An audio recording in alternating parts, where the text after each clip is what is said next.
Welcome, ladies and gentlemen, to the And Change webinar on the 5 tenets of change management. We will be getting started very shortly. In the interim, though, you will see a slide coming on up in front of you. Please go ahead to menti.com and use the code as shown above. And please feel free to also open up the chat, as I've copied in both the link and the code there for you. Please go ahead and tell us in one word how you have been feeling over the past month. It's been a difficult time, I'm sure, for many, a peaceful time for some, a tumultuous time, I'm sure, for all. Either way, please do make sure you do grab some pen and paper whilst we wait for the webinar to get underway, as we will be using this in the course of this webinar. We will chat again shortly.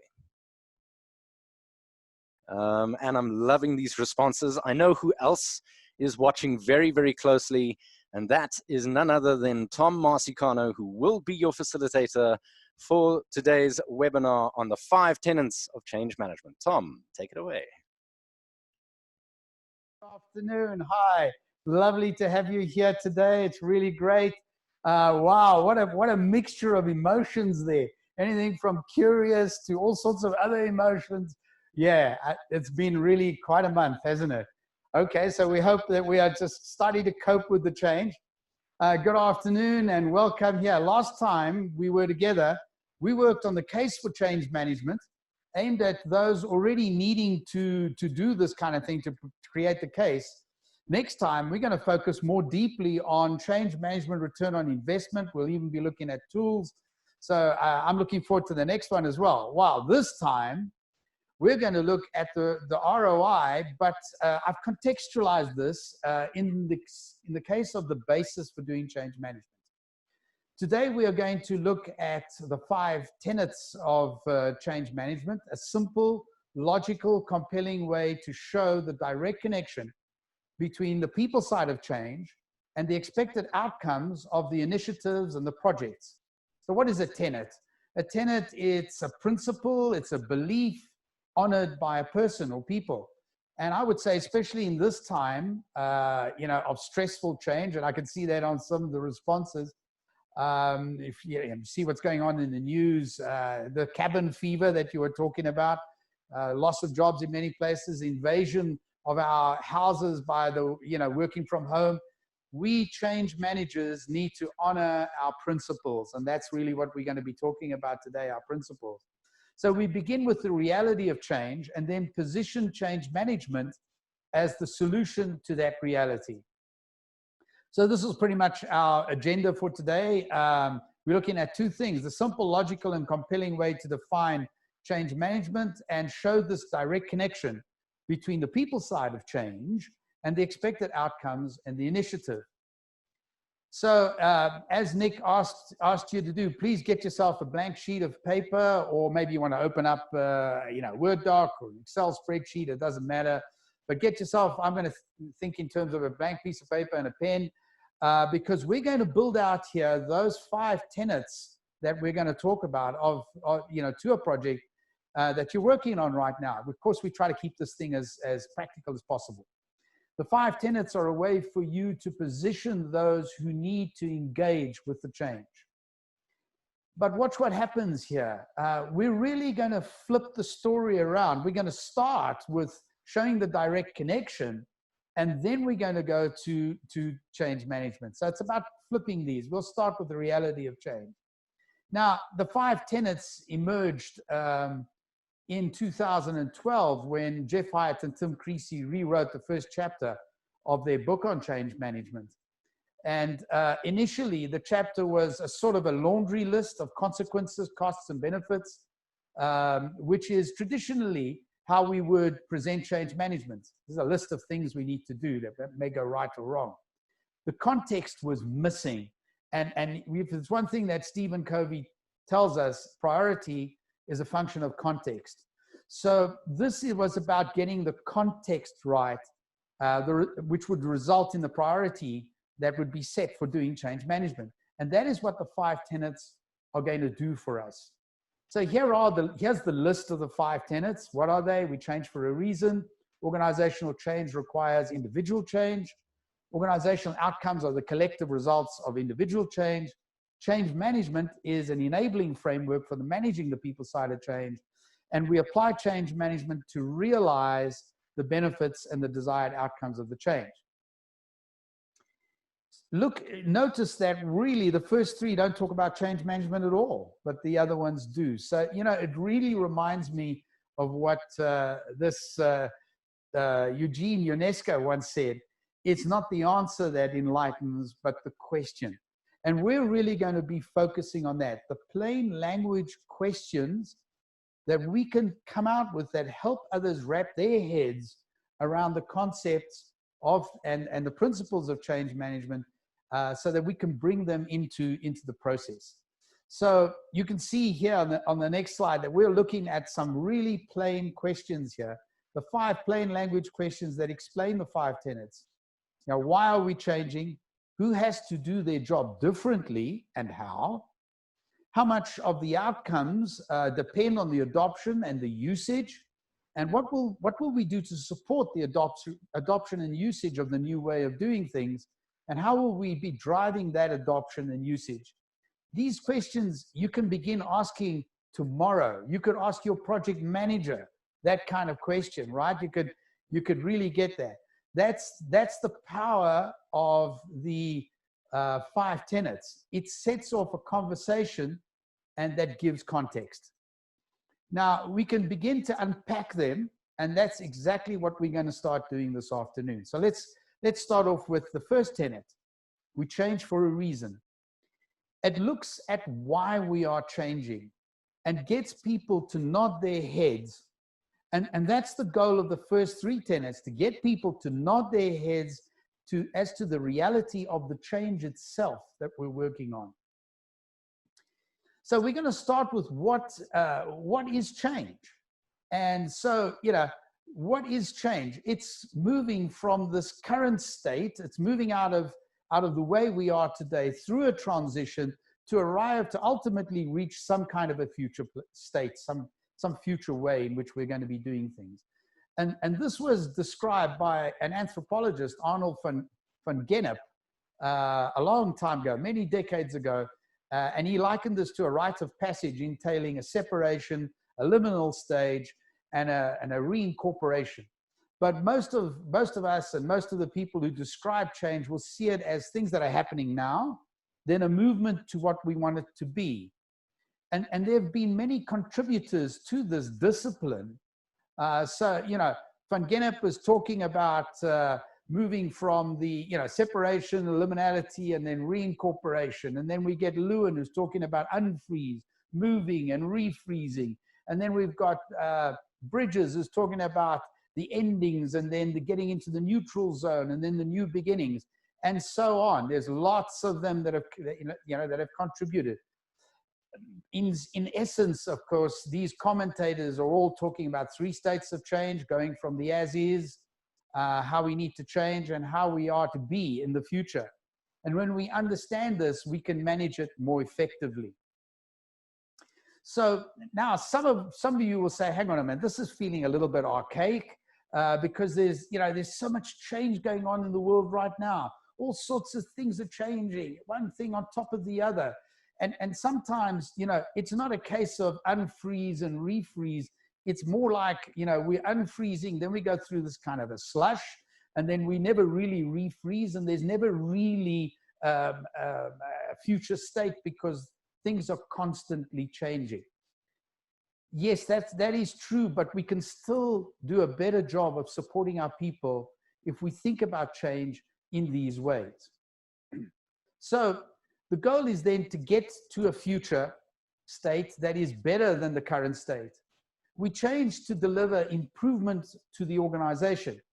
There are gains, of course, to the organization, and it will reap these as a result of this initiative that we're taking, which could be lower costs, higher revenue, I don't know, greater market share, reduced error rates.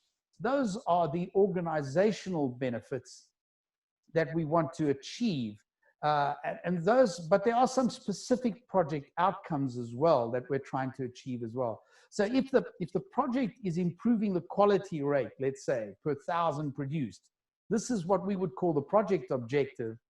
When rolled out, of course, the organization benefits from that, and the organization ends up in a better place than before.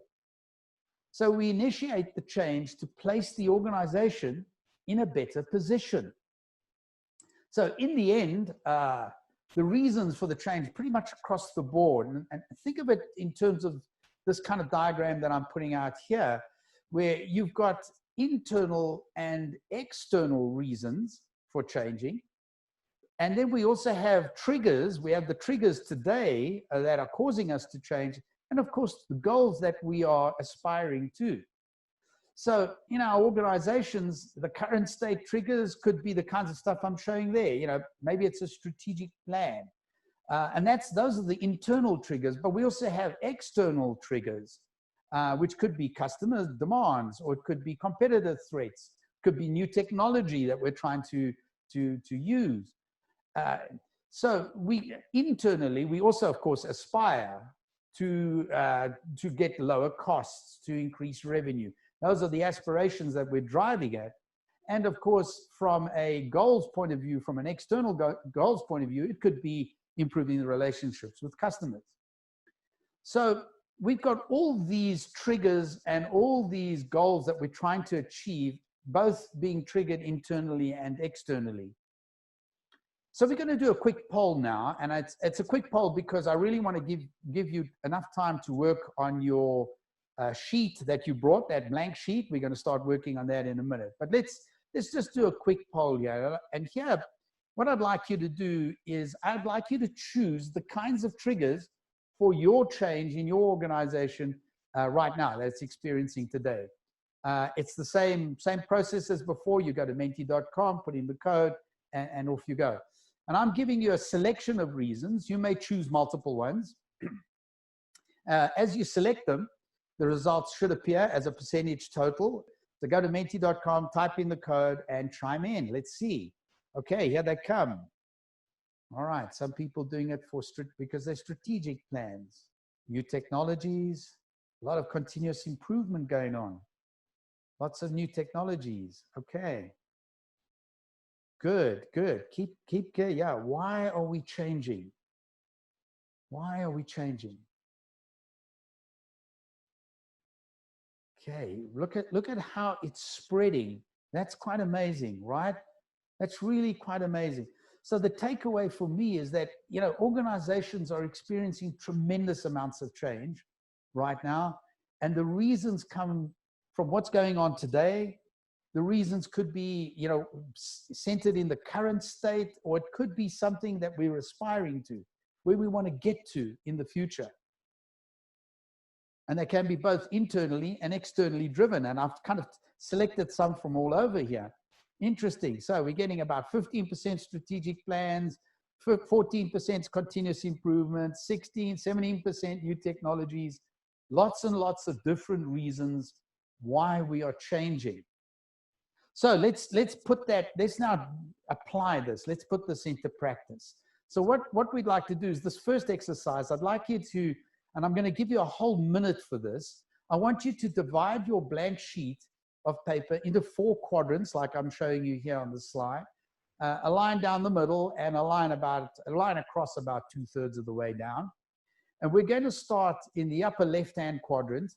And I want to give you some time to jot down some of the benefits or the objectives, the results, or the outcomes. What is it that you're trying to achieve with your change right now that's going on in the organization, your project, your initiative? Okay, so I want to give you a little bit of time. Start to note down what are the benefits, the objectives, the results, or the outcomes that you're trying to achieve right now with the change that you've got in place. Go ahead.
first quadrant, you should have written the reasons for the change, right?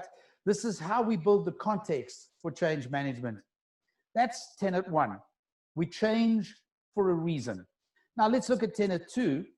And this is organizational change, and it's organizational change requires individual change. And what's our plain language question here? Our plain language question is, who has to do the job differently and how? Who has to do the job differently and how? And I always begin talking about this tenet 2 with the observation that, you know, organizations don't change. Individuals do. That's how we get the organization to change. In the end, it's individuals who change.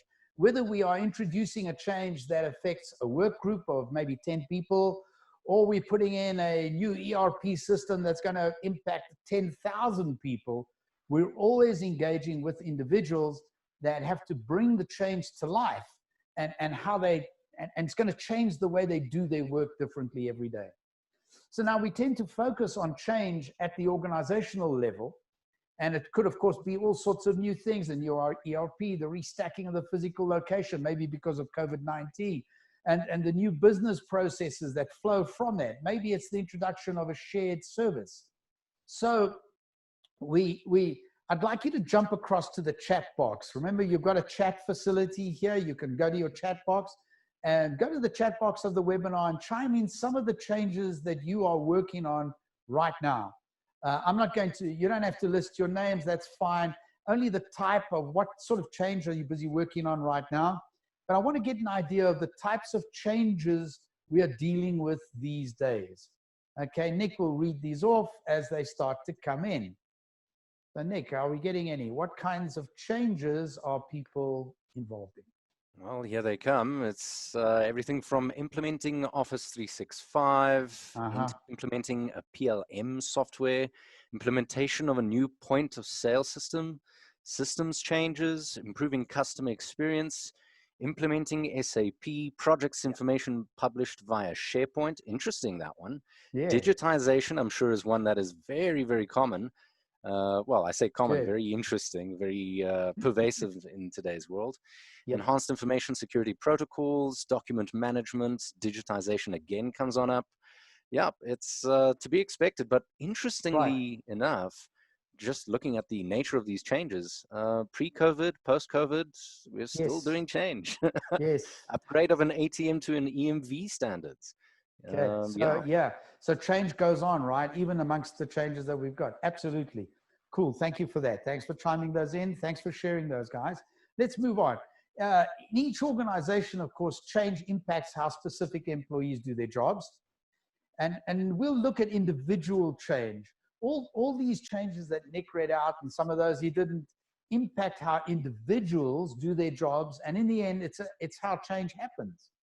I used to use I used to use an old legacy system. Now I'm using a whole new integrated system. Or I used to do what was needed to be done. Now I'm following a new process, and so on. There could be many of these, and you've already chimed in a bunch of those. So individuals are the ones who feature every day. So while it's easier for us to think about change at the sort of 10,000 meter level, what's really going on is that it's individuals that have to change. It's individuals that are going to move through the transition and finally reach that future state. So the unit of change is actually the individual here, not the organization. And change management starts to address this notion, although we're not going to talk about change management right now. Once we start to identify who must do their job differently, then we must start to identify how this job is going to be done differently. What is this impact? And ProSci introduced 10 aspects of job impact. And your change may or may not affect one or more of these. Maybe it's about processes or systems, tools, roles, critical behaviors, or maybe it's mindset, attitudes, beliefs, reporting structure. And of course, it's going to impact different people, different individuals in different groups, differently. So when we start looking at that, we're going to see that really what we're doing here is, well, yeah, think of a chain. Maybe we're introducing a time recording system because now people are working from home and we've had to change it. And an employee submits their hours, every week, once a week, and that's going to have some impact on them, but it's also going to affect the HR BPs or the administrators who deal with these on a daily basis. And of course, it may be a huge change for the industrial relations people. So it's different people being impacted and affected differently. And this is what we really need to understand when we're talking about the change to individuals. So we need to understand who has to do their job differently, and how will their job change. So what did the job look like before, and what is it going to look like afterwards at the individual level? It's not that we are implementing an ERP system, whatever, although we, at a 10,000 meter level, but it's how are you, John, the team leader of the regional team, how are you going to do things differently when this comes in, and how does this, how does this affect the individual in change? So let's do another poll. I'm going to ask this question now, and I'd like you to chime that in. So now I'm going to give you another quick poll, because I just want you to have a look at that question on a scale of 1 being fuzzy to 5 being crystal clear. You can just give me the number. Just give me the number. I showed you an example quickly. How clearly defined are the changes required by your project and your initiative? And I mean defined at the individual level. Okay, we're truly defining how John performs each day, and how Susan and how Anne should perform each day. How clearly are your changes defined? Okay, here come the numbers. All right, yeah, couple of 1s, couple of 2s. Okay, the odd 4 or 5 is there. Yep, lots of 2s. Okay, it's interesting. Okay, isn't that interesting? So there are lots of 1s and 2s and 3s, a couple 4s and 5s, but they're mainly 1s, 2s, and 3s, because I think this notion of individual impact is really one of the biggest challenges that we are facing with organizational change. Yeah, fuzzy, a lot of them being fuzzy, absolutely. Yeah, lots of 1s, 2s, and 3s. And this, of course, is going to make the change challenging, won't it, for us? Yeah, so that's what we mean when we talk about these 10 aspects of change and really figuring that out. So again, I'm going to give you a minute. I'd like to give you a little bit of time now to work on your sheet, which is now not blank anymore, shouldn't be. In the right quadrant now, what I'd like you to do is write bullet points naming groups and individuals who must do their job differently when this change is implemented. So, you can start doing that. And if you wrote the word everyone, scratch it out, try harder. The change will impact different people differently. Okay. We want defined groups who will experience the change in a similar fashion. So a group is a cluster of people who's experiencing the change in the same way. So who in your organization must perform their job differently? That's what we're looking for in this quadrant. Go ahead, please.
Great, thank you. So now what do we have? We have quadrant one, which are the reasons for your change. And now quadrant two, who is going to perform or behave differently after the change has been implemented. That leads us straight into tenet 3 then. And that is that organizational outcomes are the collective result of individual change. Organizational outcomes are the collective result of individual change. The plain language question here is, how much of our outcomes depends on adoption and usage? So let's build out this tenet. And here's a quote that for me captures the essence here. The achievements of an organization are the results of the combined effort of each individual. And this was from a guy called Vince Lombardi, who was a legendary coach from the American football team. And I'm wondering if you have some similar quotes to that. You probably have your favorites. Please chat those in. Chat those into the chat box. I'd like to get a couple of local examples as well.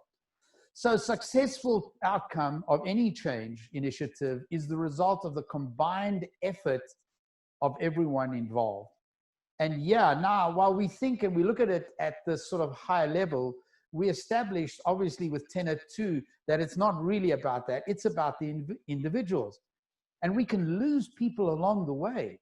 People were unable, if we were unable to help them take that step out of the current state, and we were unable to build that awareness in them that they needed to change, or the desire that they needed to progress, and people could easily revert back to the old way of doing things. So they made the change, but because of some physiological or psychological aspects to what they used to, they went back to doing it the old way. Thus, the whole future state we envisage has holes in it, and it starts to look a little bit like what we call Swiss cheese, right? It looks like the Emmentaler.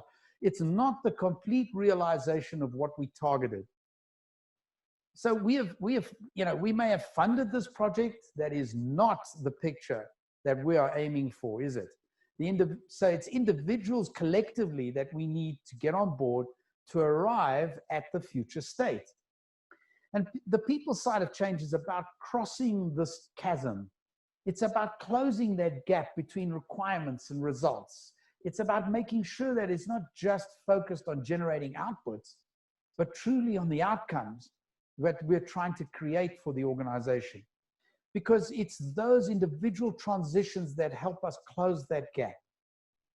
There are so many projects that litter the change landscape that meet requirements and outputs and specs, but don't create the results and the outcomes that sustain the organization going forward.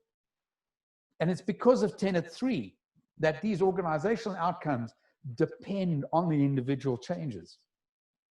And because part of what we expect depends on people, we started to call this, the difference between adoption contribution versus installation contribution.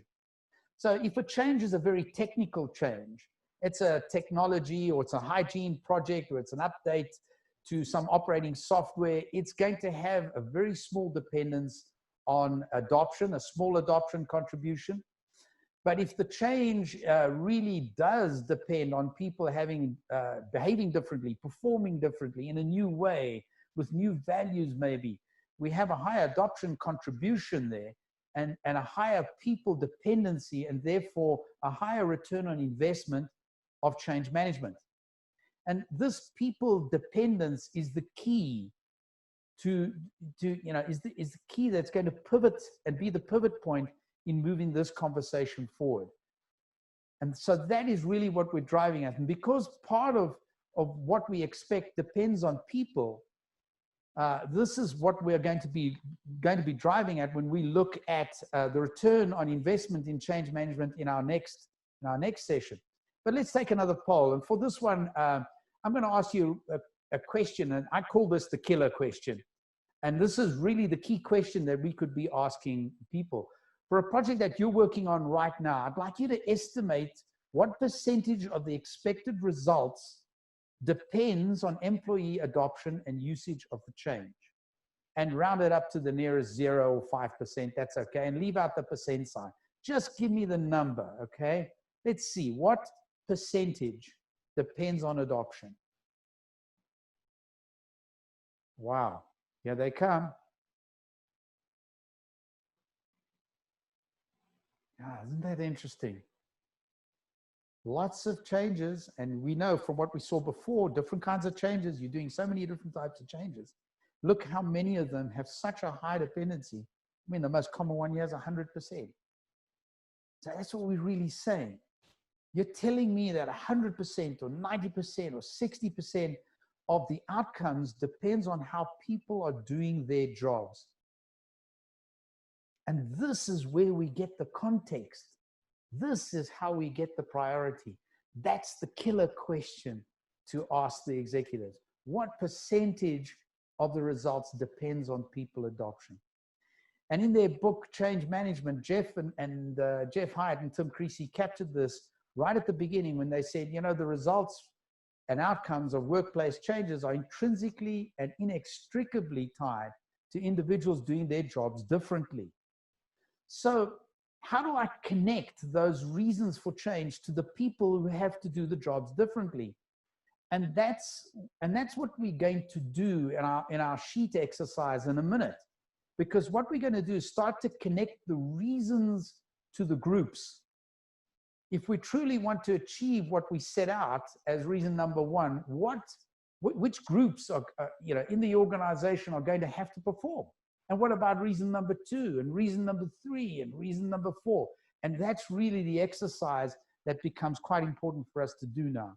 So I'm going to give you a little bit more time now on this one. And what I'd like you to do on your sheet of paper, see if you can draw some of those connection lines between the reasons for the change and who must do their job differently and how.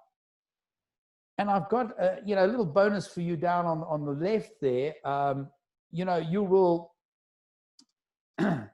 recall, jot that we spoke about the percentage you wrote down of the outcomes and the results. So you can jot that number down there.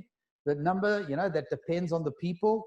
Now I'm going to give you a little bit of time, and so you can start drawing these lines. So just connect up, please. Connect the reasons with the groups.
We've made the connection between why is there the need to change and the people who will need to change if we are to realize these benefits that we're driving at.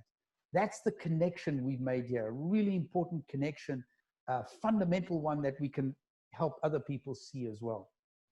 And now we've hit this fascinating turning point, because suddenly we're actually going to start talking about change management. Notice that tenets 1 to 3 don't even mention change management, not at all. We are describing the reality of the change. We've looked at why we are making the change. The fact that people have to change individually if the organization is to change, and that if the outcomes and the results are to be achieved, you're going to have to connect who and how we do this kind of these changes. Now, and only now, with the proper context laid, we are going to introduce change management as the enabling framework for the people side of change. And I use this kind of tongue-in-cheek joke often about, the opposite of change management. We're sending out an email on Monday about the training on Tuesday for a go live on Wednesday is not the way we want to prepare and equip people to change successfully. That's not what we mean by change management. So what is change management? It's about preparing and equipping and supporting individuals through the change journeys they experience as part of your organization. We are setting them out on a change journey all the time. Formally, sometimes these are, they could be formally chartered, but sometimes they're not so formally chartered initiatives. We're asking them to work differently. Change management is how we prepare, equip, and support them to do exactly that, to behave differently and in the new ways we're asking them to behave. And also asking them to do it in the way we have designed that change to happen. It's about capturing that people-dependent ROI. It's about mobilizing people as an organization to deliver the results. In the phrase that one of our clients used over a decade ago, she said, this is about benefit realization insurance. It's about ensuring that we capture what we actually set out to achieve. So I'm going to use this sort of framework to tee up a high-level introduction to change management. That change management is really about outcomes desired and activities required. And ProSci kind of uniquely brought this concept to the market. And that is that every individual has to do their job differently as a result of change and is sufficiently adopting and being proficient at the change, using that solution. That is what brings the results that we're looking for. So we need to add to that the activities required. And what the we is in that statement, that is those who are bringing the change to the organization and need to support the impacted individuals through their own change. And of course, these could be multiple roles. We could have sponsors, we could have super users, we could have the change managers, even the project teams involved in that. And that is what change management really is. So the outcomes desired is ADKAR. Okay, we're always going to express it in terms of ADKAR. The outcomes is helping a person who has to use the new system, whatever it is, a new ERP system, maybe, I don't know, to be aware of the need that for them to change, to adopt the software, to use it differently, a desire to participate in using that new software in a new way, the knowledge of what they need to do during and after the software goes live, and the ability to develop their own competency at this and use this and operate in this new environment. And finally, of course, the reinforcement to sustain the change and to make sure that it sticks, that it is the outcomes that are desired. That's the goal that we're aiming at. The orientation of change management should be towards those outcomes and results. And in the end, the outcome and the result helps each person through their own individual change journey. So when we achieve this, what you hear people say are these sort of statements. I understand why I need to do this. I have decided to come along. Let's remember what the triggers are to achieve these. Okay, the various triggers to help achieve these outcomes in ADKAR. So if you go to our webinar page at andchange.com/webinars, you can see 2 inserts on ADKAR there. Don't go now. We still have some work to do. But Nick will chat this out to you right now. So Nick, you can just chat out the address for our webinars page and they can pick it up. You can pick it up off the chat box, make a note, and you can go and see some stuff on ADKAR later on. That gives you the outcomes desired. The activities required becomes the discipline of change management. And the activities need context, of course. So I give you activities here required in a context. Change management doesn't operate in a vacuum. It happens with other components of change. And we show 4 of these in this ProSci project change triangle model that I'm showing you now. Leadership and sponsorship, of course, provides the governance and the direction. It helps leaders decide what actions to take to move the change forward. Project management on the bottom left is focusing on the technical side of the change, balancing their own triangle of time, cost, and scope. And it's how we sequence these activities that's important, the tasks and the resources, so that we can design, develop, and deliver the solution that meets the needs of the organization or seizes the opportunity. The center of the triangle, of course, is important too. That's success, which is tenet 1, remember? We change for a reason. So on the bottom right, of course, is change management. That's the people side of the change. It's how we ensure that employees engage, adopt, and use the solutions that we've built for them. So change management is within a context here. It's not something that sits by itself. It's one of 4 crucial components for successful change. Now, in terms of the activities required, it's also a process that we have to follow. And what you see there is the 3-phase process that ProSci introduced many years ago. And it's a holistic, research-based, tool-rich, structured approach. And because the people side of change is already challenging in itself. So when we have the process that helps us understand and make sure that we don't miss the important things that people need to do, that we've got the sequence of our work right, that we make sure that we've covered our bases as it relates to getting the information to the people, ensuring that we are giving them the right information at the right time. That is the kind of activities that this process helps us build.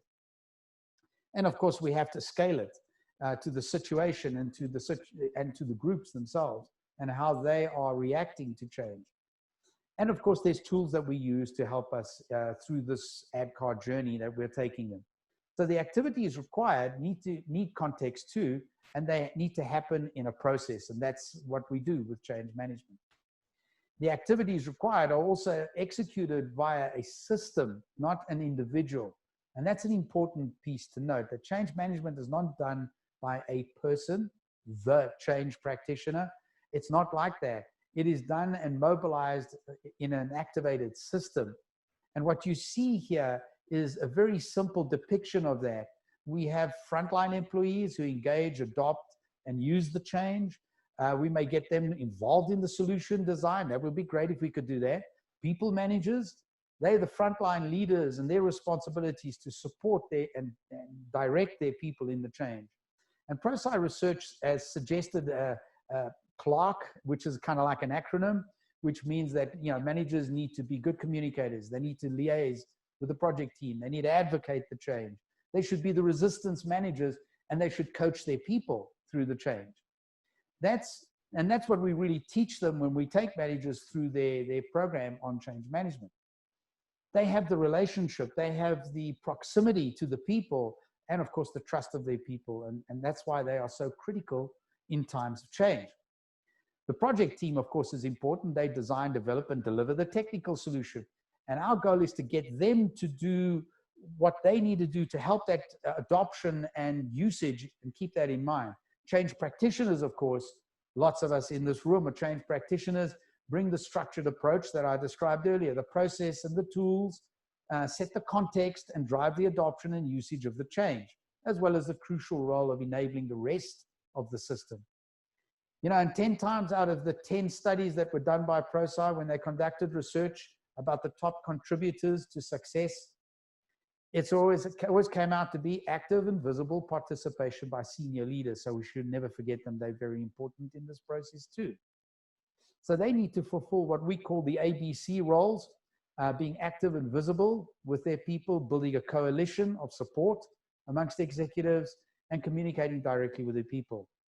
we engage and equip leaders to fulfill this crucial sponsorship role when we actually do the sponsor workshop with them, when we take senior leaders through their workshop. So this is, again, in context with the process. Now we're going to talk about the system through specific levers, we call them. These are the 5 levers that have come out from the research.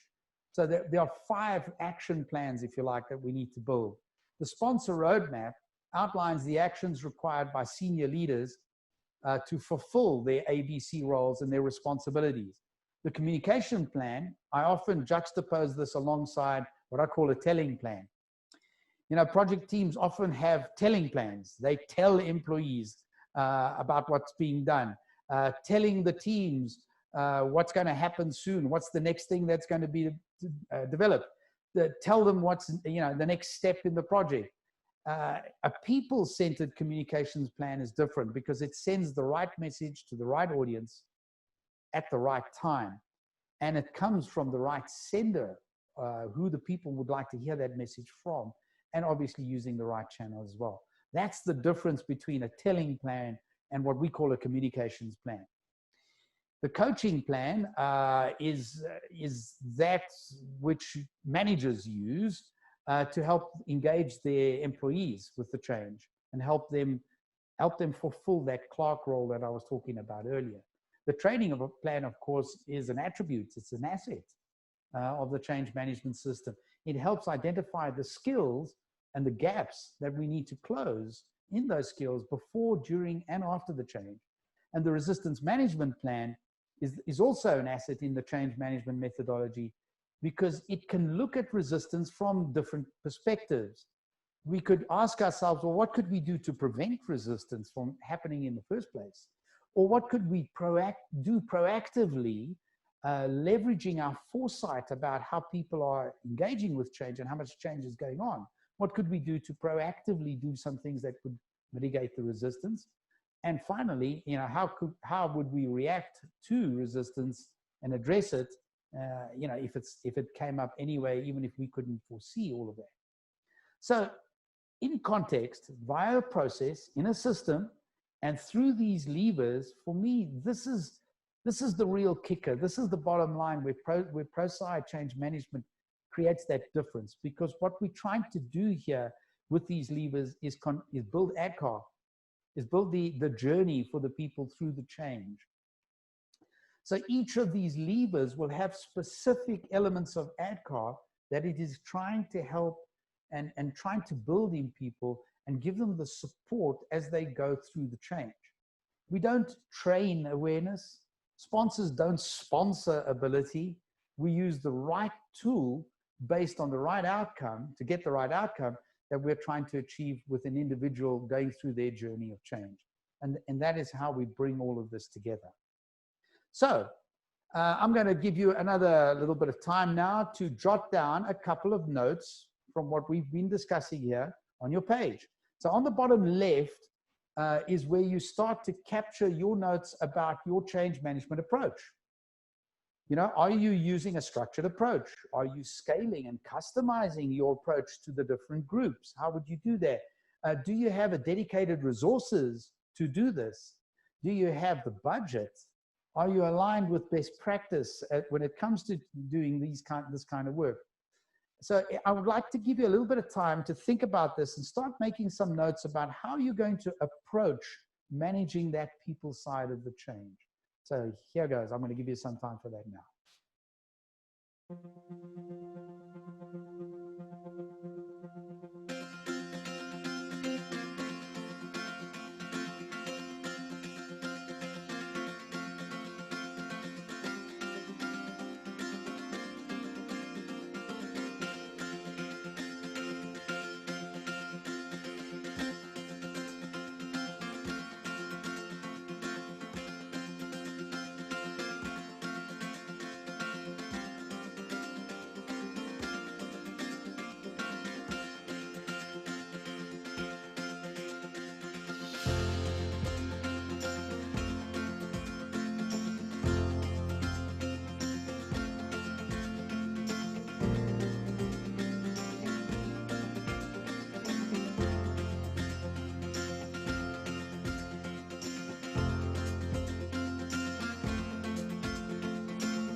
Okay, cool. So at the bottom left-hand corner of your page, what have you jotted down? Some notes about your approach, how you're going to approach this, how are we now going to step in and address the reality of the change that we need to achieve through our people and to deliver on our purpose. And that leads me to tenet 5, which is that we apply change management to realize the desired outcomes and benefits of the change. How will driving the adoption and the usage drive the results? That's the plain word question that we're going to ask. Okay, so how will we drive adoption and usage so that we get the results that we're looking for? And we're going to begin with, if you like, this statement that the ability to successfully deliver organizational benefits and project objectives is directly impacted by how we effectively manage the people side of change. How well we prepare, equip, and support our people is going to have a direct impact on the results that we get. So I'm going to give you a whole host of ways in which change management can help benefit realization. Here is a bit of a list here. We're doing change management to improve the likelihood of the change outcomes, to meet or exceed the objectives, to avoid that Swiss cheese future state, to minimize the negative consequences, to mitigate the excessive costs and risks. So you can see there's a number over there. And this is a little bit like a menu at a fast food joint, okay? You want to pick from this, obviously, and choose those that resonate most with your audience, so that they will see this is really why we want to do change management. And it provides, if you like, I'm going to give you the bottom line of change management benefit realization. This is really the bottom line because solidifying that connection is how we've wrapped these 5 tenets. And ProSci research is abundantly clear that the better we do at managing the people side of change, the more effectively we deliver results. The correlation that you see over there, showing around about 15% with poor change management, met or exceeded objectives. It goes all the way up to about 95%, 94% when you have excellent change management. This is from 3,800 data points over many years of research, showing this direct correlation. We call this the 6 times chart, actually. When we teach this, in our programs, because you get a 6 times bump when you go from poor to excellent change management. But you could also call this the 3 times chart. Somebody did this once, because if you can just go from poor to fair, from an email on Monday for training on Tuesday for a go live on Wednesday, if you change that to doing just a little bit to help your people feel prepared, equipped, and supported during the change, you already get a significant difference. And the process, it's been very clear that this also helps us achieve finishing on time and getting and staying on budget as well. We can also finish on time and stay on budget. So bringing people along with the change journey improves the results and the outcomes. And we know the story. Now we can actually link the data to this as well. Okay, so it turns out from research that we can do a lot and achieve a lot by doing change management, and this really is the important one. We know that the Swiss cheese future state is costly, of course. We know that if we arrive at a future state that doesn't look like the one that we set out to achieve, that there's going to be costs involved in that, and we get less ROI, we get less benefit realization, and you don't get the sought after improvement that we all be looking for. So we apply change management to avoid these holes in the Swiss cheese kind of future state, and we don't, so that we avoid missing these results.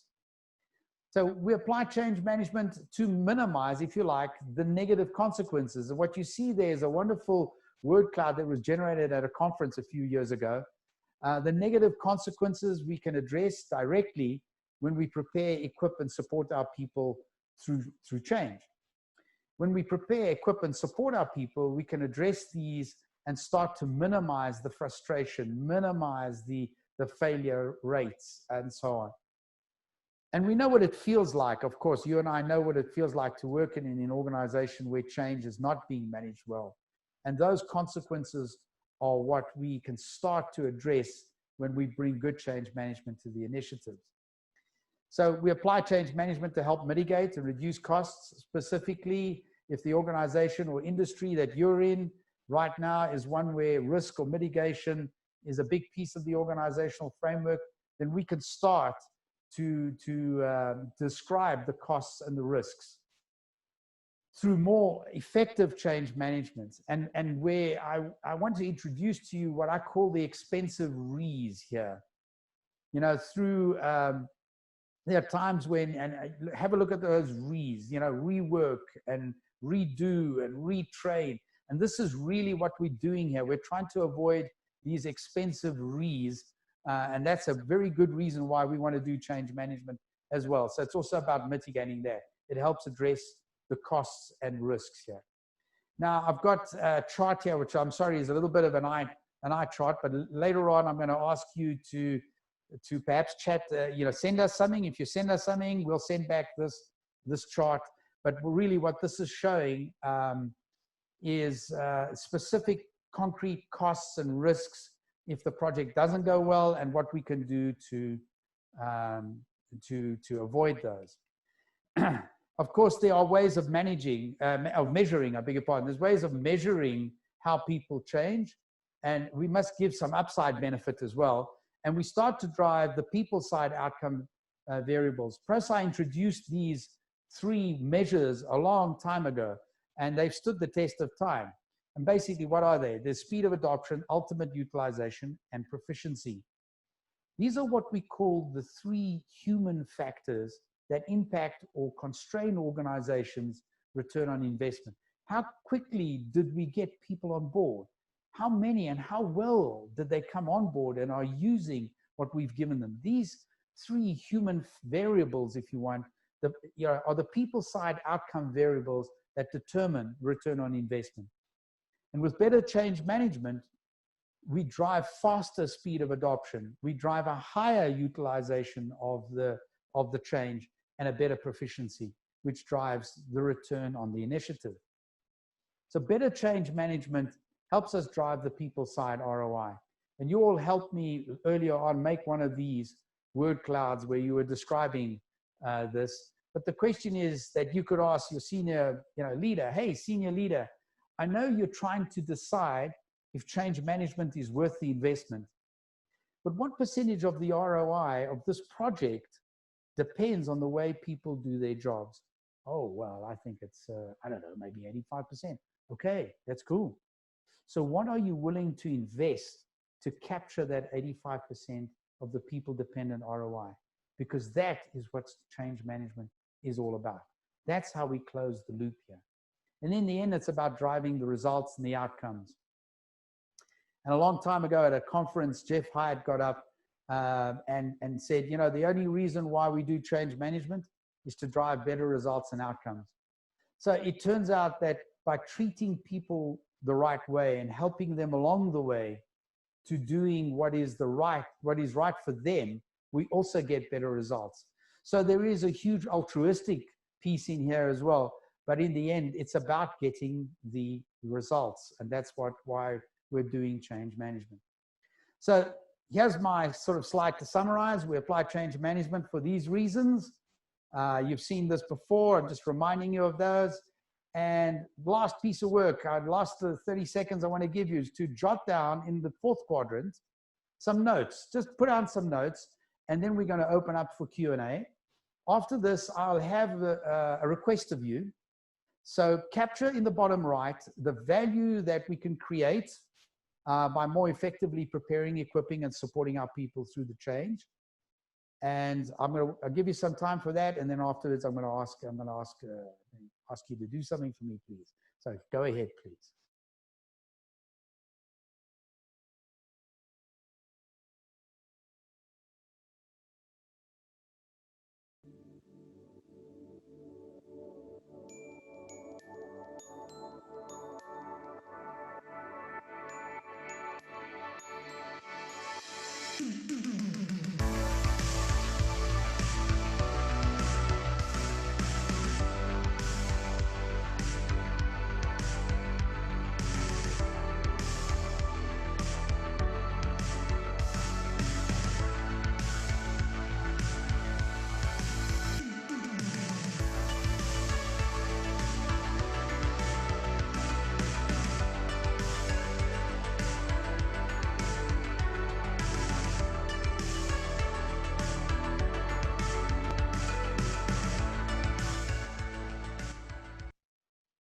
Okay, so thank you.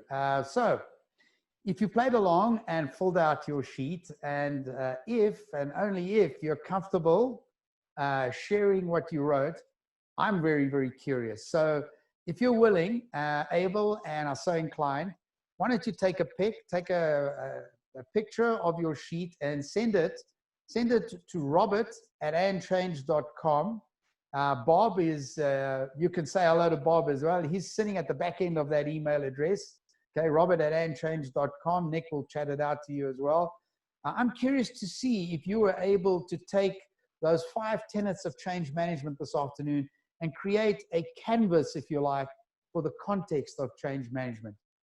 So if you're so inclined, willing, and intrigued, why don't you send it? We'll do nothing with that information. I'm just interested and fascinated to see if we could get something really happening here this afternoon, something that you could do. And if you send us that, we'll send back to you, of course, a PDF of that eye chart that I put up earlier, and you'll get that as well. So there are the 5 tenets again. Just summarizing that, we're going to open up for questions.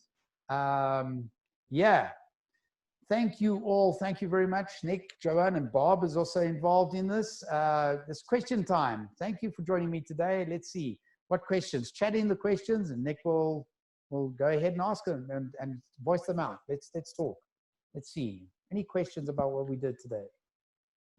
Well, it's been fairly quiet, and hopefully that means we've done a pretty good job of explaining things here. Okay. There is one question, but it's more administrative than anything else. Okay. Will there be an opportunity for us to have these slides sent through to our webinar attendees? Yeah, sure. In a couple of days, we'll be posting this webinar on our webinar page. So you'll be able to come back and see that, and you'll be able to download a set of slides. Yeah, absolutely. You can get this. Sure. All right, lovely. If I'm sure the questions are going to be coming on in. In fact, there we go. Yeah. What if you couldn't define the right list of people that will be affected by the change at the beginning of the change? Yeah, that's a good question. It's a great question, because as you know, it's fundamental. You could see how that played out so importantly in that sheet that we were trying to build. So if we don't know who's changing, we have to start to ask the people who want the change to understand, to describe to us what that change would look like. So what kind of results are you looking for, and what changes would people need to make for us to be able to achieve those results? So it's normally, when I've seen it done by change managers, it's a facilitated discussion that we're having with the people who actually wanted the change in the first place. And often people like project managers can help us flesh that out. The sponsors, of course, the executives that are mandating the change. So it is a process that we can take them through. It's a bit of an analysis that leads people to understanding who needs to change. And there's also a trick question that I often use, when you have this kind of this discussion, ask, when you think you've defined the list of people who are going to be affected by the change, always ask the question, who is not going to change? Who does not need to change as a result of this initiative that we're taking? And sometimes that actually helps us figure out who is changing, because, to answer that question, you really need to know what the change is about. So it always comes back to the beginning that says, do we know what this change is? And you, as the change manager, play a really important and valuable role by asking these plain, simple questions, trying to flesh that out.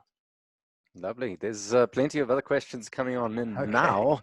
It seems we've opened the floodgates, as it were. Boom. Here we go. So just a quick one. You might not have all the information up front, particularly in agile projects. What do you have to say about that? Particularly applying change management in agile. Yeah. So most of the time, you don't have the information up front. Most of the time, we really don't know the detail of the change. In fact, right at the beginning, even if it is an agile type where we're doing just an incremental change, you're going to want the team to work out what that change is.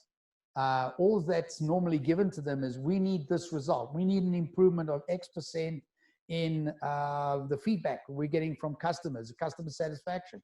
And you give it to the team and say, how will we reach that? So it's part of the process of defining what the change is about. We can only manage that change when we know what that change looks like. So very often in the initial part of an initiative, or in the first, in the first couple of hours maybe of the scrum, that when they get together and they start talking about the change, that is not about change management. That's about defining the change. Then we can bring the change management to the fore. Right. And I mean, I guess on that note, and I think this is the final point on that first question, what if you don't have the right list of people at the beginning? It is hard to involve these people to the project at the beginning, like the external people outside of the organization. If you have people sitting outside of the organization that are impacted by this change, this could even be impacting your customers. How does that feature into this response? This question coming all the way from Turkey. Oh, wow. Thank you. Yeah. So, what you'll find often, and I've seen this happen very often with changes, is that we will start off defining the change in terms of what we understand it to be, and we will identify the groups. As we start moving through the change, we are going to discover that there are more people, more groups of people who are affected by the change. So we need to make sure that we have enough resource available to be able to bring these groups in, and, if you like, spend some time bringing them, catching them up to where the change is. It's almost, especially with pretty complex changes, or with changes, of a continuous improvement nature, you should expect that the groups that you are defining, or the groups that are involved in the change, they change over time as well. And you need to be ready to be able to bring them on and bring them up to speed on what the change is about. So yeah, that's going to happen. Expect it, I would say. Expect that you're going to have to bring people in at different points in time during the change. A question from one of our certified experienced change management practitioners in Central Africa. Yep. What do you do when the executives and sponsors do not have a high sense of urgency when a change is being implemented? Yeah. It's classic. actually, it's the most common. Yeah, this is the most common challenge that we find, is not having the sponsors either feeling the sense of urgency, or making some assumptions that just because they mandated the change, it's going to happen. The short answer is that you need to engage them. You need to engage them as soon as you possibly can. In fact, and I say this quite often when I'm working with change managers, you may find that you spend most of your time not working with the front line, but actually working with the senior people. That's the first place that change managers need to go to is the top. The first group that we need to speak with is the top. And hopefully the kind of conversation we had this afternoon gives you those kind of questions and gets you into the conversations with the top, with the sponsors, so that you can show them when they start to see the value of bringing the people along, the urgency of bringing the people along will become super apparent to them. And then they start running at us and saying, well, we really need to get to these people right now. And then that's your entry. That's where you can come forward with a roadmap of activities and actions for them to take to help bring their people along. Yeah, definitely. And well, just to make that clear, that question did come through from Ghana specifically. Tons of other questions coming in. We can't one that's tackle more them like all, a can we? comment. Yeah, one that's more like a comment about the communication plan. In this person's experience, we always preach that comms is a two-way street. So we always combine messages with feedback systems and gathering to allow us to adjust our plans to our methods. Is that applicable in this instance? What are your thoughts on that? It's so totally true. It's so totally true. In fact, what I've heard some experienced practitioners say is, when it comes to the comms plan, what I'm going to do is I'm going to have a strategic comms plan. So I'm going to have general themes that we're going to want to communicate. But because we've got this feedback loop, and if you then take into account that maybe we don't know all the detail of the change, like what somebody was saying earlier, we don't have all of the detail yet. we're going to have to work in an environment where the change is changing as we get the feedback. So yeah, feedback, super important. We should be listening twice as often as we talk, and take that feedback and let's, work that in with the project team, work that in to maybe adjust the change as we go and be prepared for that. So that's something we should be building into our resource plan. This not only listening, but also the opportunity to then modify and improve the change as we go.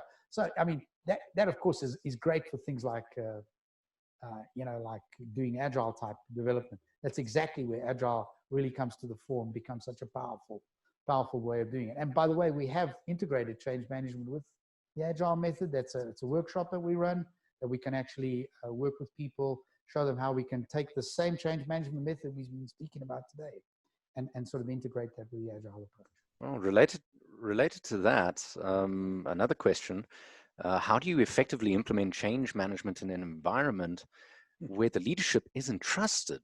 So, I mean, we're talking about quite a lot of things the leadership has to be doing actively, visibly. What happens when you're trying to implement that same change management strategy in an environment where leaders are not trusted, and what can you do as a change manager to rectify it? Well, that's a great question because it happens quite often. Excuse me. What we may need to do is we may need to make a change before we make a change. I've actually had that with culture changes. That often is the case, where we have to prepare the people for the big change. And to prepare them for the big change, we may need to take some smaller changes first. And one of them may be building the trust in the leaders before the leaders ask the big ask, the big change. And I recall once we worked on a culture change where that is exactly what we had to do. We had to first build the trust in the leader community before the leaders came and said, well, we really believe we should be working in a completely different way. We need a new, there are new values that we want to promote here, a whole new culture of the way in which we will treat our customers, for example, in the case that I'm thinking of. Okay, and I think last two questions, because I see we are running well ahead of time. Well over the time. But yeah, well over the Patience, time. There's one that's come in twice, really, all the way from Nigeria. What is the role of HR specifically in facilitating change management in an organization? Yeah, well, that opens up a whole conversation. And the whole conversation is, where should change management be? What roles can the different role players play? HR can play multiple roles. I've seen HR be the change managers. I've seen HR be the support to change management. HR, of course, very often supports the project team in bringing the awareness to the project team who's trying to design and develop the change, the solution. Give them awareness of what that change actually means to people, because very often HR is very connected with groups of people, sometimes as well connected as the management is. So, definitely HR has a role to play. What role they do play in the change, I think, depends on where they are right now, how well connected they are in the organization, and how much capacity do they have, and what do they see as their purpose? What is HR's purpose? They may see this as part of their purpose. Great, bring them in. Let's bring them in and let them help the leaders lead the change with their people. Lovely. And I think last question call it the last for one, today, because yes, we're rapidly approaching dinner time for some people. Yes. So final question, risk mitigation is sometimes perceived as financial consequences. What kind of effective tools to reflect change impacts to non-finance managers? Well, there are some tools. In fact, I'm just thinking in the practitioner program. In fact, one of the first tools that we work with is exactly that tool that doesn't talk in terms of numbers, but talks in terms of connecting people to the results. So yeah, we've got a very simple tool that really starts off by saying, well, what is the change, and what do you expect people to do differently? And then what would happen if people do not come along with the change? How will it impact them in terms of how willing are they to move forward? How much resistance are you likely to see? So, you know, there are tools available that don't talk to the numbers side, but very pointedly and very powerfully will show the need to bring people along with the change if we want that change to reach its results. That, by the way, those tools are found if you know, for practitioners, of course, it's in their tool set. So that it's the kind of tools that people can get. All right. So I want to thank you again. Thank you very much for the time that you have spent with us. I know we've run a little bit over, but it's, I guess if it's been interesting and useful for you, that's been great for me. Thank you. Thanks all to everyone for joining me today. I look forward to seeing you in our next webinar, which is in a couple of weeks' time. You'll obviously get the invite as we have in the past. We'll send you the invite. Look forward to chatting with you again. And of course, there's a community event coming up as well, and that's also on our calendar. You can see all of these things on our website. Thank you very much. Have a good evening.